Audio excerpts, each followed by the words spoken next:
Welcome to the social class, dear students. Once again, I greet you. And again, we are in the journey of geographic lesson, that is Indian Physiography. Previous explanation has explained you about the Northern Great Mountains. And today, we are going to see about the details of the Northern Great Plains. The mountains you have seen before, now we will see the Great Plains. You know, in the map, in the previous explanation, the mountains, this the area which you see over here, there is a line which is crossing this area. So all these areas are mountains. This is a mountainous area. So now the area which we are seeing is looking, the area which we are about to see this area is known as the plains. This is the area known as plains. So dear student, we are going to understand in detail about the Indian, the Northern Great Plains. The word plains, which means fertile land, fertile. No, straight, which is also called as a straight. No ups and down, no rocks, no, there is like a barren valleys, big, great valleys. But this area of India is very fertile, it is very straight, it is very plain, it looks totally straight roads. The one of the best land of Indian Physiographic division. It has various features in it. One of the best part of Indian economical land. You can say it's one of the economical land. First of all, this land is in between the Himalaya. See, the Himalaya range is here, and this is the range of, this is the range of Peninsula. This is a peninsula.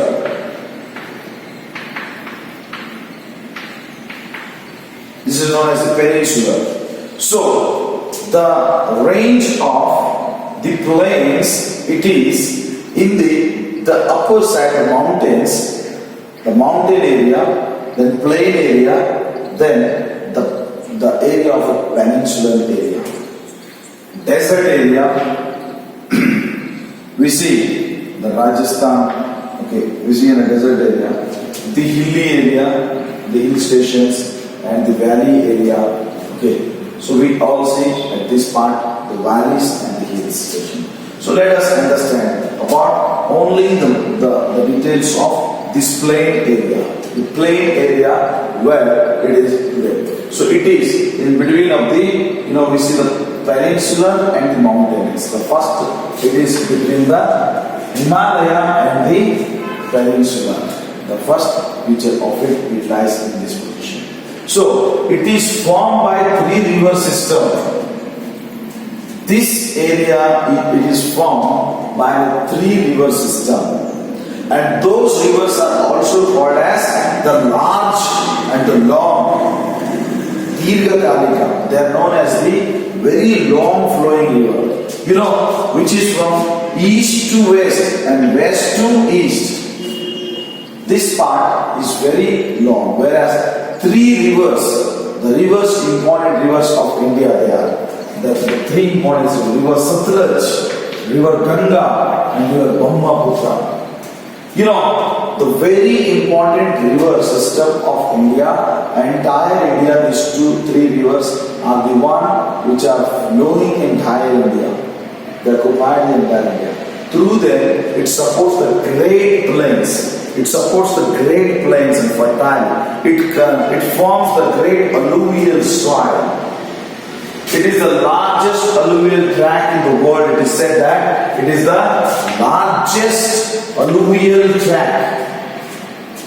How it is known as the largest alluvial tract? Why? Because it has, the beginning of, from the part of the west till to an east. Till to an east, we see the flowing of the alluvial soil which began from east to west and west to east we see. This is the flow which is called the world's biggest alluvial deposited soil. The world's biggest alluvial tract. It is called the world's biggest alluvial tract. So that is why it has history. India has history. It is an agriculturist nation. It is an agriculturist country where Indian first occupation is agriculture. Why it was agriculture? Because the Great Plains, the river system, the alluvial soil, the fertile land. You know, what is that? It extends from east to west, and the length of it is totally 2,500 kilometers. The entire length from here to here it is 2,500 kilometers. It's taking a big range. This range itself is known as the complete entire, from that place to this place, it is made up of 2,500 kilometers of length. So the fertile land and also the extended up to. And what about the length which began from here to here, it is known as the length, and from here to here it is known as the width. The length we got to know that it is of 2,500, but from here to here the width, it is believed that 240 to 340 kilometers is a width from this part to this part. This is approximately believed that 340 is its width. That means the area which comes under the area of the plain area of 2,500 kilometers, entire area which is deposited by the alluvial soil tract. In this tract, you can see it is like a track only. Two tracks. It is following from east to west. We see this tract is carrying 2,500 alluvial soil tract, the world's largest, and in this 340 kilometer is at a width. The area, the places, whatever the places comes over in this area, they are all fertile, they are all blessed, they are all filled with much, they are all filled with much deposition of the, alluvial soil, and they are very good for agriculture. It is said that it is the 7 lakh, it is of about 7 lakh kilometers, square kilometer. It is believed to be 7 lakh square kilometer fertile alluvial deposited by rivers. You need to understand this. The 7 lakh square kilometer fertile alluvial deposited area is the area of the northern Great Plains. This northern Great Plains is such a large deposition of the river by an alluvial deposited river. The plain is very flat and rocks are not exposed on the surface. This plain area is very flat area. It is very suitable, it is very important for the purpose of agriculture in India, because the land is very flat. Perfectly, the agriculture can be done in a very perfect way. Very nice, even the communication, the road system to this is very good one. It is believed that the rocks are not exposed in this place because of its fertileness, because of its smooth, because of its well soil, alluvial soil. Because of that, the rocks are not exposed on the surface. So that is why it is suitable for the purpose of irrigation and agriculture.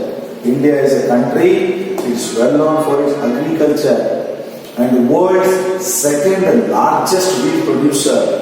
World's largest wheat producer we are, and the world's largest second rice producer we are. World's largest country that has the agricultural land in the world.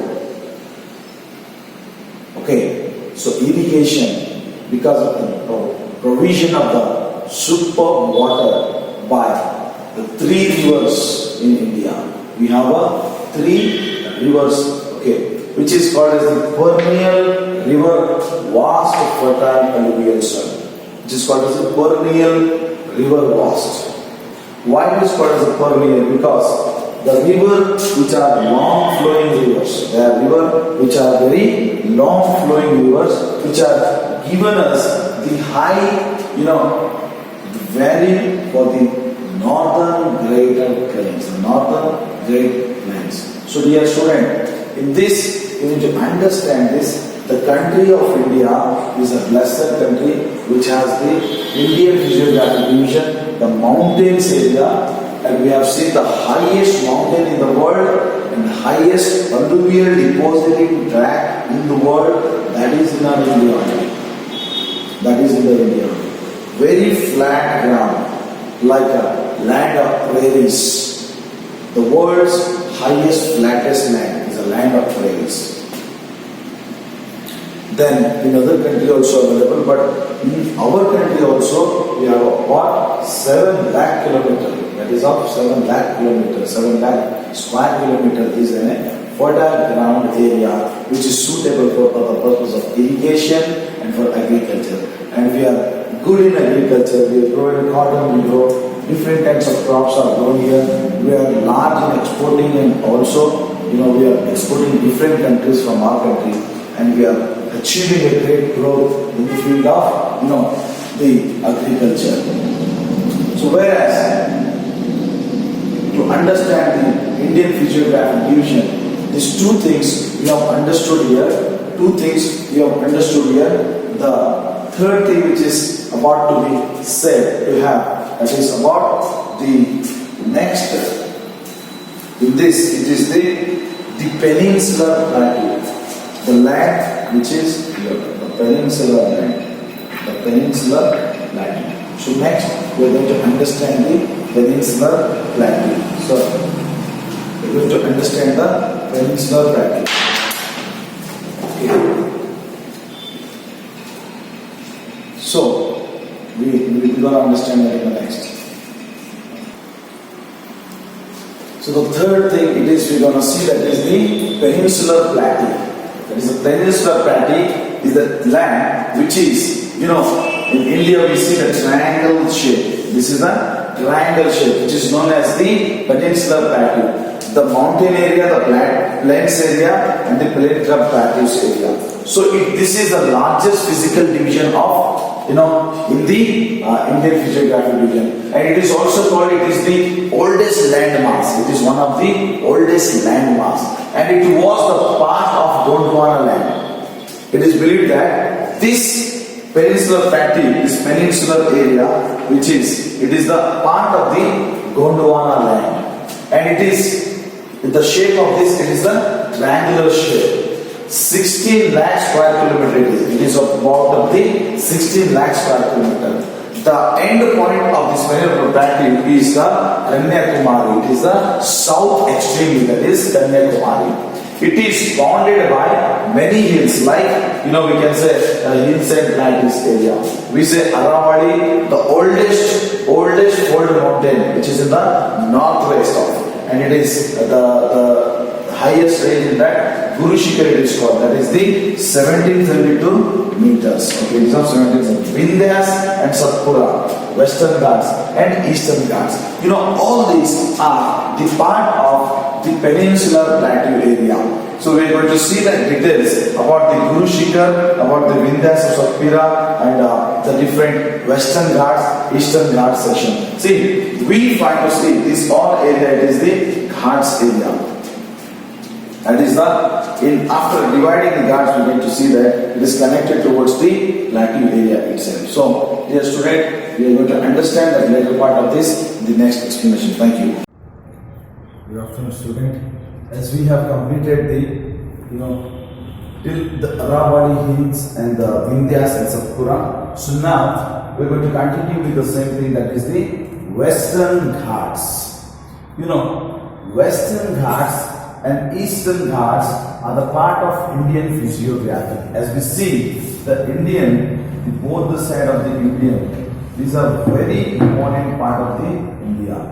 So all of these two sides of India, where we look for the western part of the India. We see the western, we see the eastern, this is the southern part. So we're gonna have, these are the important Ghat section, which by then we have a lot of, it's a place where we receive the entrance of the rain. It is a place. These are parallel to the west coast of India. As we see the coastal area, to the coastal area itself, these are available. These are the coastal area itself. The Western Ghats is like a parallel to the coastal area. The coast and then the Western Ghats.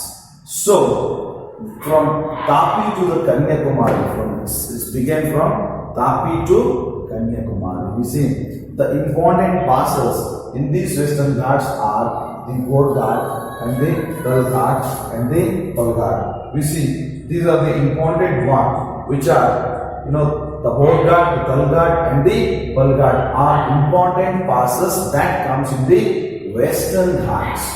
So after that we see Annamalai Hills is the highest peak of the South India. Annamalai, this is known as the highest peak of the south part of the India.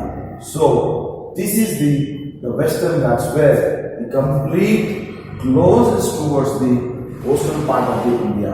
Then we come to the Eastern Ghat part. The Eastern Ghat is a place, that it comes from the, again, east coastal area. It is continuous towards run almost to the east coast of India.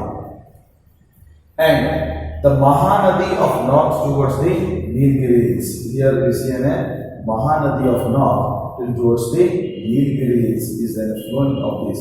In South India, they join with, at the south of this place, the east and the west, they come and join at the south. The eastern comes and meet with the Western Ghats at the south part of the India. These are the lower than the Western Ghats. These are not higher than this. And here we see the biggest one is the Almakonda Hill, is the highest peak of this the Eastern Ghat area. We try to see. So these are the, after this we see a Deccan Plateau area. It is bounded by Satpura Vindhyas in the northwest. The Western Ghats in the south, Eastern Ghats in the east, and in the middle of that we see this is the Deccan Plateau, the Mahadev, Malaikal ranges, and the ranges in the north, the Chota Nagpur, the plateau lies in the northeastern part of the peninsula. The area where we see the inside of this. Now this is the Ghat sections.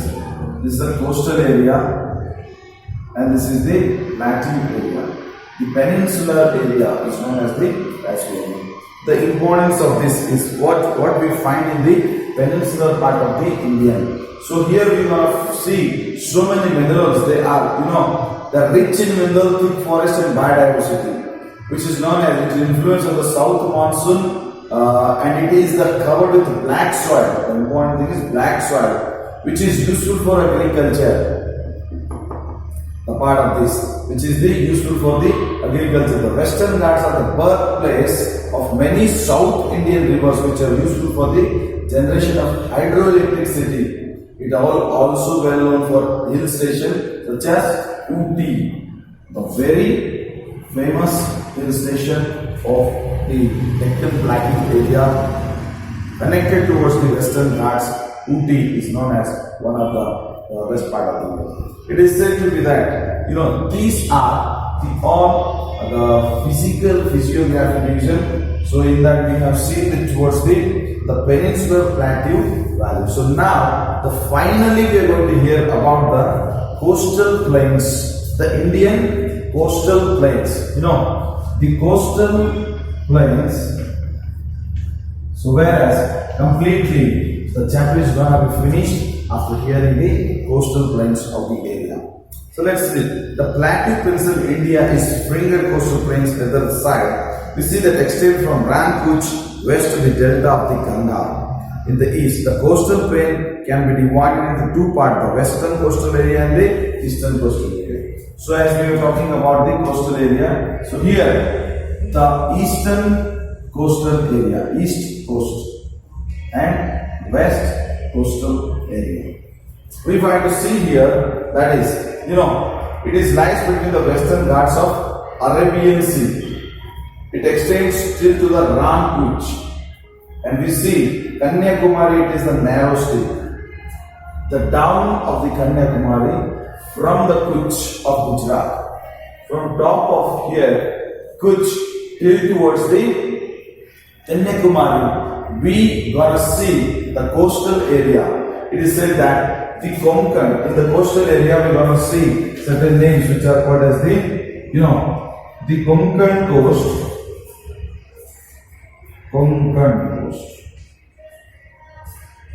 Concurrent Coast, and you gonna see the Malabar Coast,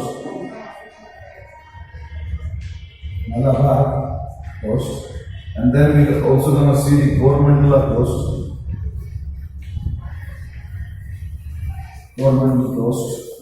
then we are gonna see the Vishakhapatnam and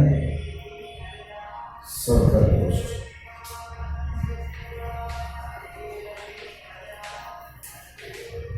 In the coastal part of the Indian plains, we see the Concurrent Coast, the Malabar Coast, the Coromandel Coast, and Circular Coast. We see and fourth, it is categorized in that the part of the Indian at the top, near Goa, the Concurrent Coast.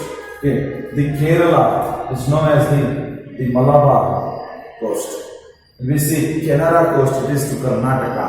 And we see Coromandel towards the Tamil Nadu, Chennai, and all it is known as to be the Coromandel Coast.